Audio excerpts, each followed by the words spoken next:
జై హింద్ కమాండోస్. త్వరలో Indian army Agniveer notification రాబోతుంది. ఈ నోటిఫికేషన్ లో కొన్ని 100% మార్పులు అయితే చేయబోతున్నారు. సో జనరల్ ద్వివేది గారు మాట్లాడే దాని ప్రకారం చూసినట్లయితే ఖచ్చితంగా ఏజ్ 21 ఇయర్స్ నుంచి 23 ఇయర్స్ వరకు 100% ఏజ్ పెంచబోతున్నారు. ఇది టెక్నికల్, ట్రేడ్, సో మిగతా వాటికి ఇది అమలు చేయబోతున్నారు. ఇదే కాకుండా జాయిన్ అయినటువంటి ఎవరైతే ఉద్యోగాలు సాధించినటువంటి ఆర్మీ జవాన్లకి సంవత్సరానికి 30 రోజులు మాత్రమే లీవ్ ఉండేది. ఈ లీవ్ను రెగ్యులర్ సోల్జర్స్ తో పాటుగా 90 రోజులు లీవ్ అన్నది పెంచడానికి 100% ప్రతిపాదనలు అయితే చేయడం జరుగుతుంది.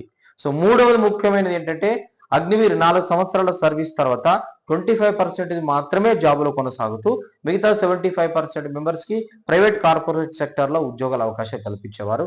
దీన్ని 25% నుంచి 100% 50% పెంచడానికి, అంటే 50% మందిని రీటైన్ చేసుకోవడానికి కూడా ప్లాన్స్ అనేది చేయడం జరుగుతుంది. దీని వల్లనే కొద్దిగా నోటిఫికేషన్ అనేది మనం అనుకున్న సమయానికి రాకుండా లేట్ అవుతుంది. కాబట్టి 100% ఫ్యూ డేస్ లో నోటిఫికేషన్ రాబోతుంది. ఈ మార్పులు అయితే 100% తప్పనిసరిగా ఉంటాయి. సో మా లక్ష్యం డిఫెన్స్ అకాడమీలో మార్చి 12వ తారీఖు నుంచి job guarantee target batch, army Agniveer exam coaching batch అనేది ప్రారంభమవుతుందండి. సో లగేజ్ తో పాటు రాగలరు. ఎగ్జామ్ వరకు కోచింగ్ ఉంటుంది, మెటీరియల్ ఫ్రీగా ఉంటుంది, డైలీ గ్రౌండ్ ఉంటుంది, డైలీ టెస్ట్ అండ్ గ్రాండ్ టెస్ట్లు కూడా నిర్వహించడం జరుగుతుంది.